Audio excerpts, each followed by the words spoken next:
Samedi 21 avril 2018, mesdames et messieurs, bonsoir et bienvenue sur la télévision Labari. 28e jour de détention des acteurs de la société civile nigérienne engagés dans la lutte contre la loi de finances 2018.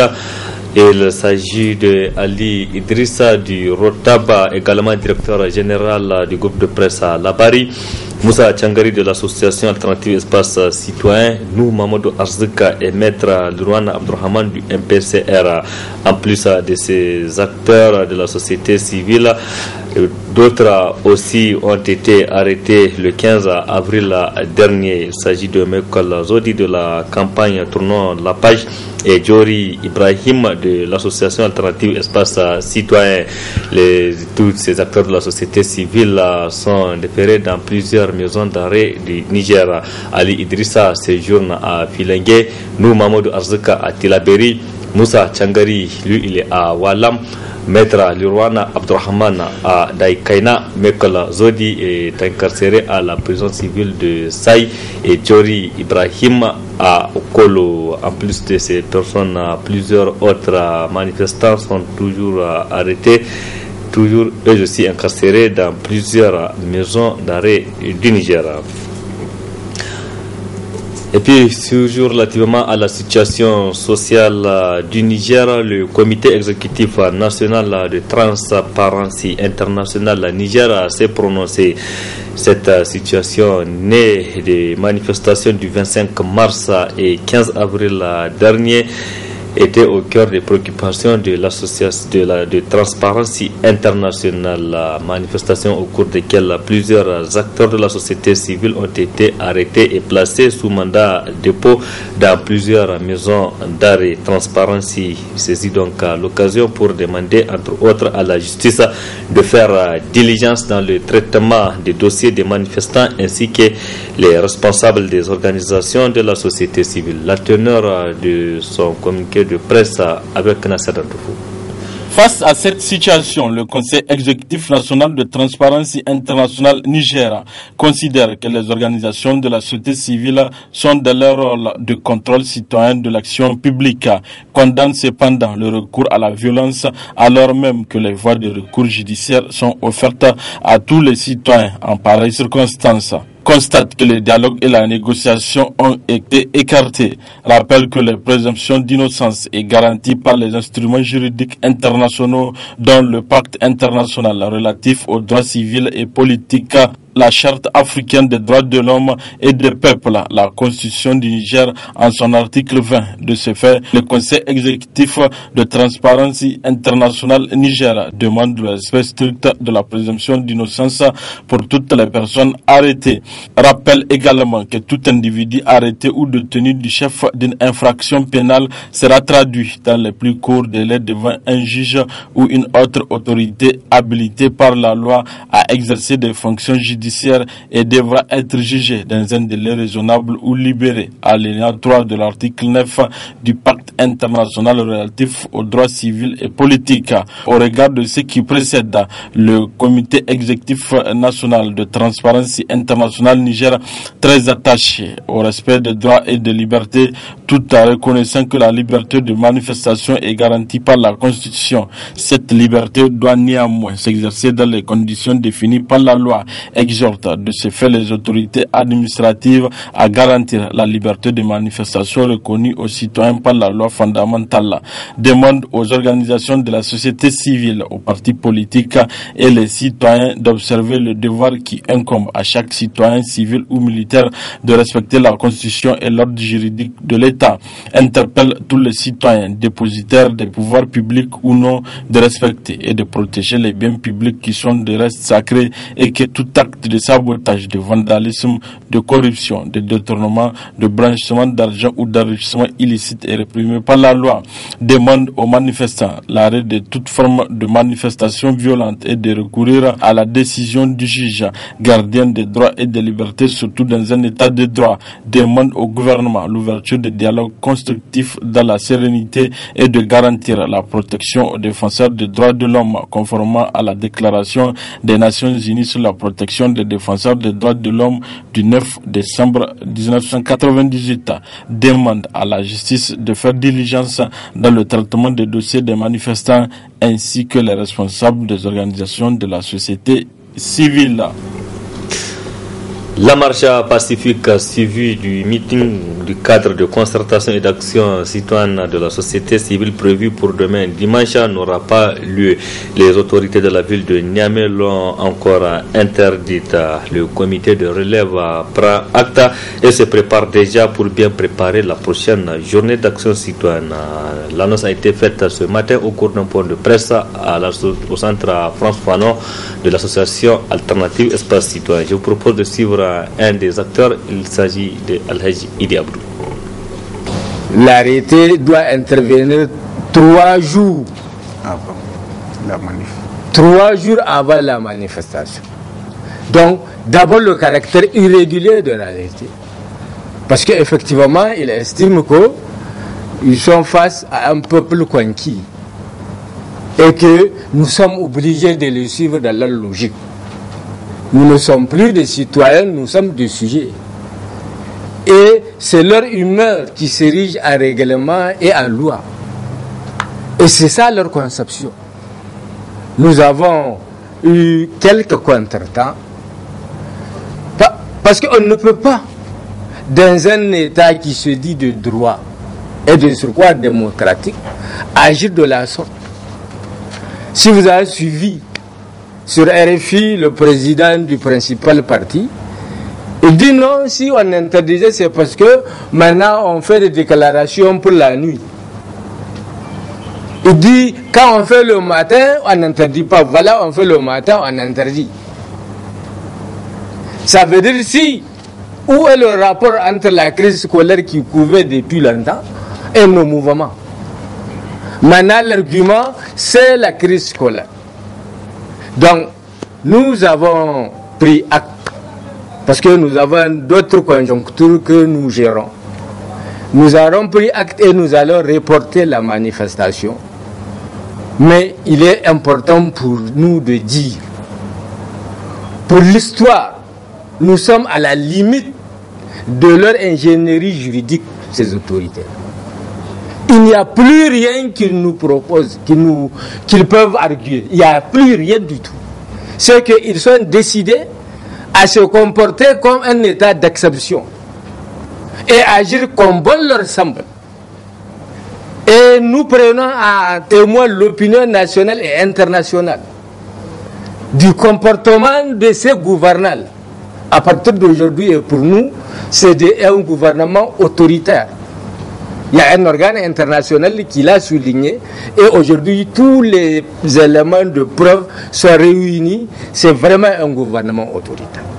Nous avons, comme je vous l'ai dit, des conjonctures que nous devrons gérer et pour cela, nous avons pris acte de l'introduction et nous allons reporter notre manifestation à une date ultérieure et c'est l'occasion pour nous de dire aux camarades et à tous les citoyens que la lutte ne fait que commencer.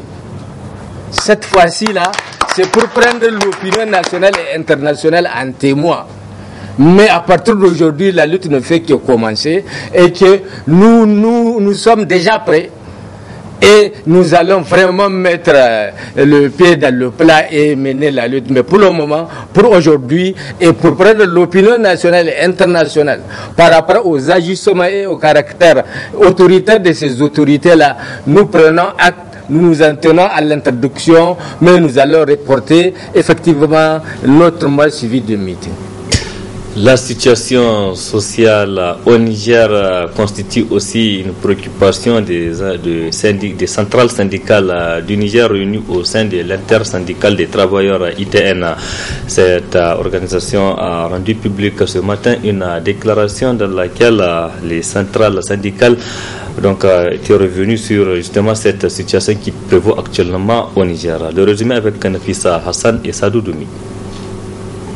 Analyser la situation socio-politique dans laquelle végète le Niger en général et les travailleurs en particulier, c'est l'objectif de cette sortie médiatique de l'intersyndicale des travailleurs du Niger qui rend une déclaration dont la teneur suit.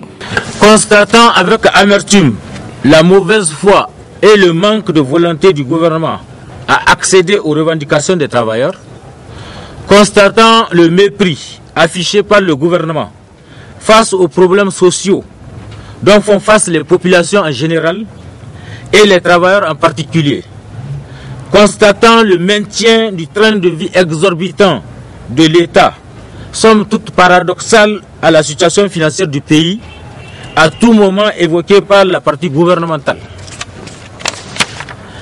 constatant la légèreté et l'insouciance avec lesquelles le gouvernement traite les préoccupations des travailleurs, constate les restrictions de liberté de manifestation observées ces derniers temps et l'arrestation de plusieurs acteurs de la société civile, constate la persistance de la crise scolaire et universitaire. L'intersyndicale des travailleurs du Niger lance un vibrant appel au président de la République afin de créer les conditions pour un retour à la sérénité et l'instauration d'une paix sociale durable si chère à la bonne gouvernance. Face à cette situation, l'intersyndicale des travailleurs du Niger condamne avec fermeté le non-respect des engagements librement pris par le gouvernement en présence du Premier ministre et devant les délégations des centrales syndicales membres de l'ITN. 2. Condamne le mépris affiché par le gouvernement vis-à-vis du mouvement syndical nigérien en général et l'ITN en particulier, en entretenant le dilatoire et la fuite en avant. 3. Exige du gouvernement l'application intégrale et sans condition de tous les protocoles d'accord signés. 4. Rappelle au gouvernement que l'ITN ne se laissera jamais divertir pour endormir les travailleurs et torpiller leurs profondes aspirations. 5. L'ITN met en garde le gouvernement contre toute tentative de remise en cause des acquis des travailleurs. Cette sortie médiatique de l'intersyndicale des travailleurs du Niger montre une fois de plus la situation préoccupante dans laquelle vivent les travailleurs du Niger. La coordination régionale du PNDS Taria de Niamey s'est aussi prononcée relativement à la situation qui prévaut actuellement au Niger. Faisons le point avec Nasser Dantofo et Sadou Doumi. Depuis son adoption et sa mise en vigueur, la loi de finances 2018 a fait l'objet de plusieurs contestations de la part de la société civile et des partis membres de l'opposition, chose qui condamne le Parti nigérien pour la démocratie et le socialisme PNDS Taria, section de Niamey, objet de la présente déclaration. N'ayant plus d'arguments et moralement anéanti par les multiples réalisations de la Renaissance, l'opposition et ses supports politiques bien connus de la société civile s'adonnent avec frénésie à une campagne d'injures, de mensonges, de montages grossiers, d'incitation à la haine et à l'insurrection, en vue de créer les conditions d'une instabilité qui leur ouvrirait ainsi les portes du palais présidentiel. En plus, les propos tenus par les médias sur les médias et les actes posés traduisent une volonté manifeste de porter atteinte à l'unité et à la cohésion nationale, aux institutions républicaines ainsi qu'aux valeurs fondamentales sur lesquelles repose l'État. C'est pourquoi, conformément aux valeurs démocratiques et républicaines de notre parti, le PNDS Taria, la Fédération de Niamey ne peut rester indifférente au comportement subversif de l'opposition et de sa société civile, tant sur le plan social, politique et sécuritaire, mais qu'ils se ressaisissent et qu'ils arrêtent de rêver. Le Niger se porte bien aujourd'hui et le gouvernement ne se laissera pas divertir dans la quête permanente des solutions aux problèmes du pays. C'est pourquoi le bureau exécutif fédéral du PNDS Taria Niamey rend grâce à Dieu, le Tout-Puissant, le clément, le miséricordieux, pour qu'il protège davantage notre pays, le Niger et son peuple contre tous les ennemis, qu'ils soient de l'intérieur ou de l'extérieur. Réitère son soutien indéfectible au président de la République et au gouvernement dans la mise en œuvre du programme de renaissance. Encourage le gouvernement à poursuivre davantage les efforts qu'il consent pour l'épanouissement de l'école, s'engage à défendre l'unité et la cohésion nationale, les institutions républicaines et la démocratie dans notre pays.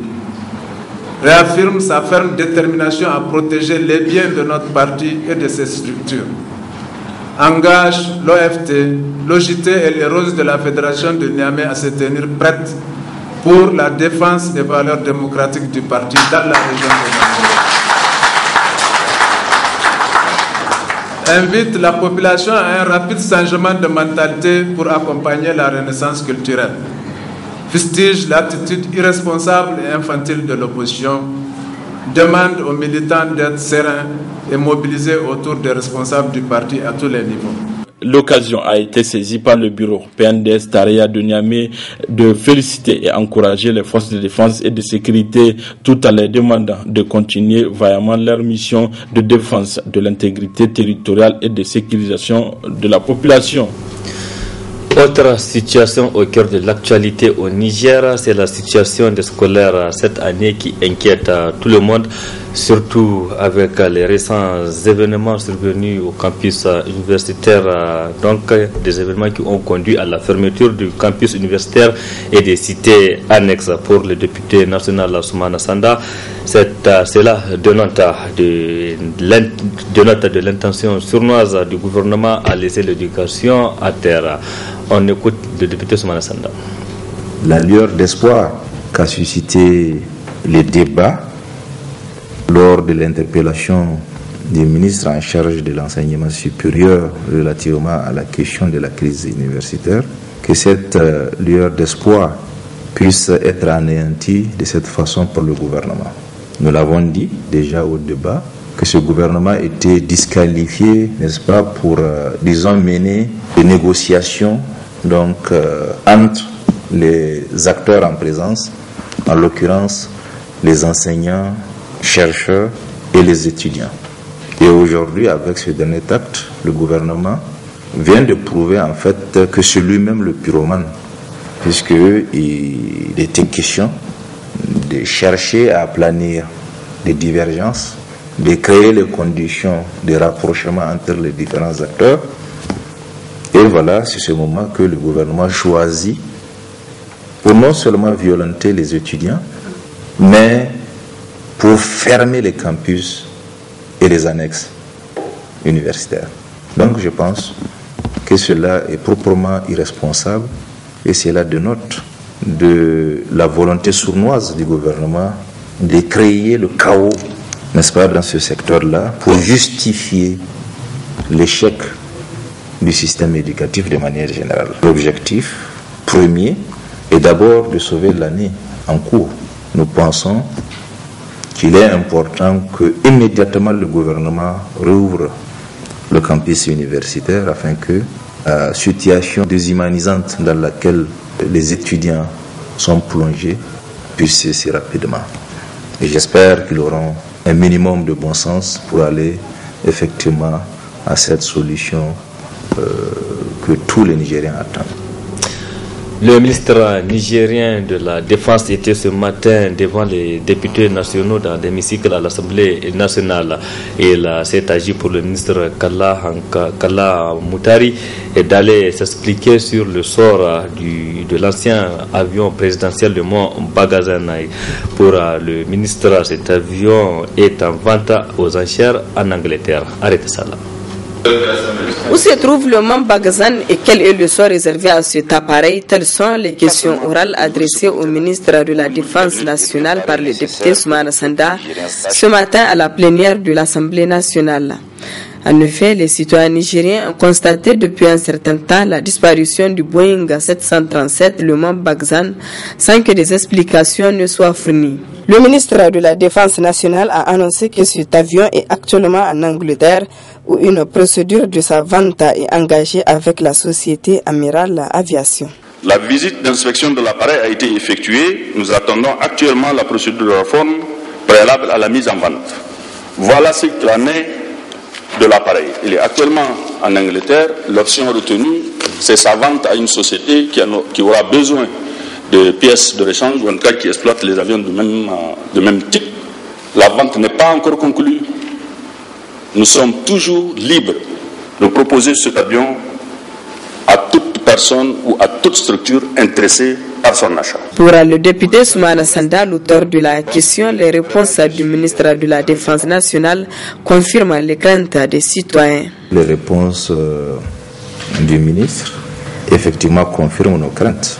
La mise en vente du Mont Bagazam dans des conditions tout aussi obscures que l'ont été l'acquisition du Mont Greboun. Et vous avez aussi écouté le ministre quand il disait effectivement que même le Mont Greboun pourrait effectivement subir le même sort parce que le monde évolue et que la technologie avance. Donc la question que nous nous posons, pourquoi engager un si lourd investissement si au bout de quelques années seulement, on peut effectivement courir le risque de voir disparaître cet appareil, je parle du Mont Greboun. Donc je pense que nous avons atteint notre objectif aujourd'hui, au moins le tabou, le mystère qui entoure la disparition du Mont Greboun est levé. Et nous allons continuer à investiguer pour savoir, une fois que la vente sera conclue, la destination que prendra le fruit, n'est-ce pas, de la vente de cet appareil-là. Le Mont Bagazan a joué un rôle important dans notre pays 40 ans durant. Il est donc nécessaire que le peuple nigérien sache son statut.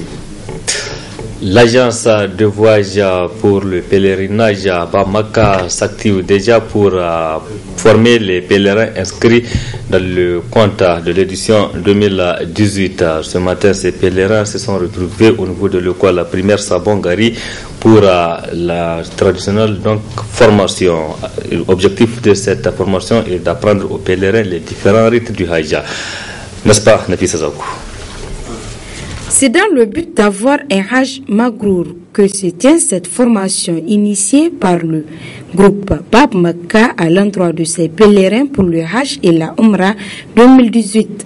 À cette troisième semaine de la formation, les techniciens du groupe Bab Makka ont fait le tour pour s'enquérir de l'état d'avancement de la formation, mais aussi appeler les pèlerins à avoir leur passeport en main avant la date limite fixée par l'Arabie Saoudite. Dieu a dit que vraiment quand tu vas aller, quand tu veux suivre la voie de Dieu, il faut d'abord le connaître. Et donc c'est ça qu'on est en train d'apprendre vraiment aux pèlerins. Donc de connaître Dieu, connaître vraiment qu'est-ce que c'est que le pèlerinage, qu'est-ce que c'est que la sunna et les farillas du pèlerinage. La question des passeports, effectivement, c'est ça le problème le plus crucial au niveau moment de toutes les agences. Parce que l'Arabie Saoudite nous a donné un délai, donc jusqu'à 10 mai ou d'ici la fin du mois d'avril. Donc il faut que tous les pèlerins qui souhaitent aller au pèlerinage soient inscrits vraiment donc dans ce qu'on appelle le gaho.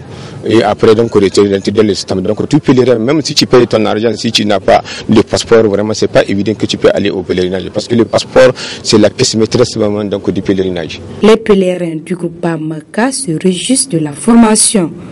Par rapport à la formation, je crois que ça se passe très bien pour l'instant. Encore que tout le monde ne vienne pas jusqu'ici. Mais ça va jusqu'ici quand même. Comme les membres du groupe Baba, quand même vous en avez parlé, on suit les cours, tous ceux qui touchent le farilla, les sunna et consorts par rapport au pèlerinage. Pour faire un Hajj Mabrouk, une formation est vraiment nécessaire. Et je crois que les ulémas qu'ils ont vraiment sont à la hauteur. À la hauteur parce que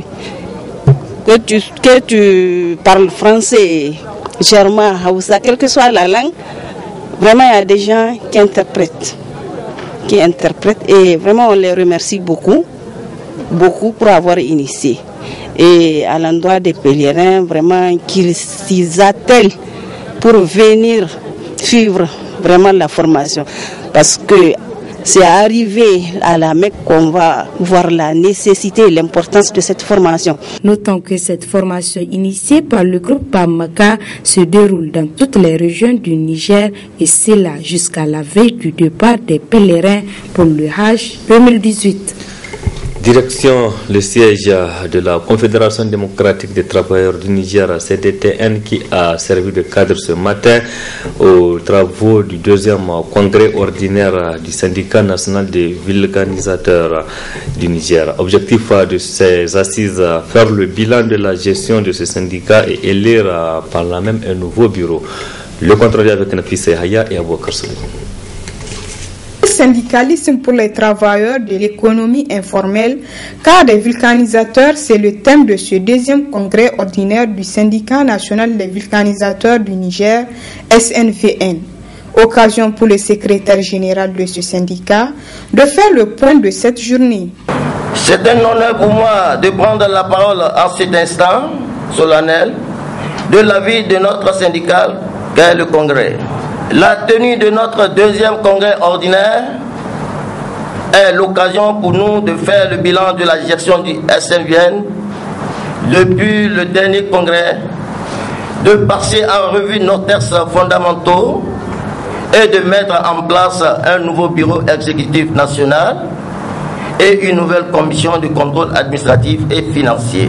Au cours des présentes assises, nous allons suivre un exposé sur le thème. À ce titre, je vous demande d'être attentif et contributif. Prenant la parole, le secrétaire général de la Confédération démocratique des travailleurs du Niger CDTN, centrale d'affiliation du SNVN, a rappelé son soutien à ce syndicat avant de revenir sur l'importance du thème choisi pour ce congrès. À ce effet, je tiens à vous rassurer du soutien total et indéfectible de la CDTN dans toutes les actions que vous serez amenés à entreprendre. Le thème de votre congrès, à savoir quel syndicalisme pour les travailleurs de l'économie informelle, cas des vulcanisateurs, montre parfaitement votre attachement à la question syndicale. Ce thème vous permettra sans nul doute de vous imprégner des contours du syndicalisme afin de mieux défendre les intérêts matériels et moraux de vos adhérents. Je vous rappelle, à toute fin utile, que le secteur que vous occupez, celui de la vulcanisation, est assurément stratégique et vital à plus d'un titre pour notre économie. C'est pourquoi je ne doute point que les résolutions et recommandations que vous formulerez prendront en compte l'amélioration de vos conditions de travail, mais aussi la satisfaction du service fourni à votre clientèle. Le représentant du ministère de l'Emploi a enfin souhaité plein succès aux travaux de ce congrès, au cours duquel seront élus les nouveaux membres de ce syndicat.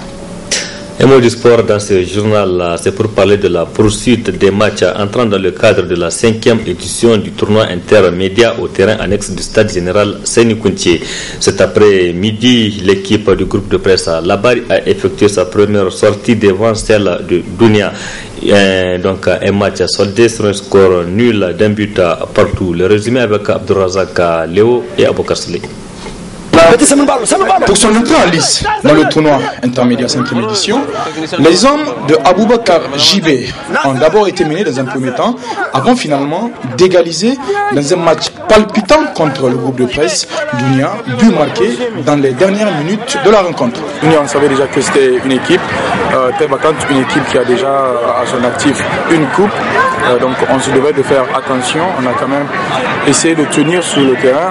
Dans un premier temps on était mené, mais on a pu revenir au score. C'était parce que quelque part on savait qu'on avait une carte à jouer dans ce tournoi et qu'on ne devrait pas lâcher. Donc finalement nos efforts ont été récompensés, on a tenu, on a égalisé. Là on va essayer de se remettre les idées en place pour le prochain match histoire de ne pas être là dans ce tournoi pour faire de la figuration. Du côté de Dounia, les carottes sont en train d'être cuites. Déjà avec une défaite plus un match nul, il ne leur reste plus grand-chose. Nous, en venant déjà, on a la victoire. On n'a pas gagné, c'est un petit problème technique. Néanmoins, à la première mi-temps, on avait le match en main. Techniquement, on était au point. On aurait dû gagner le match. Bon, qu'est-ce qui n'a pas marché? Il faut surtout dire le coup de chaleur. On n'a pas supporté la chaleur. Du coup, les gens ont perdu un peu la manière de jouer. Et ça jouait sur nous, c'est qu'ils avaient réduit le score à nous. On avait pourtant le match en main, mais on n'a pas pu tenir. Mais on pense que dans la prochaine, on sera au point. Qualifier, passer, tout ça là, c'est pas Dounia. Dounia, c'est participer en amitié pour la cohésion entre journalistes, acteurs de médias, jouer un peu pour garder les bonnes relations. Le reste, Dieu va en décider. Le prochain match du groupe de presse Labari, ce sera contre Liftik. Point final de cette édition. Merci à vous de l'avoir suivi. Restez en compagnie du programme de la télévision Labari. Au revoir, excellent week-end à toutes et à tous.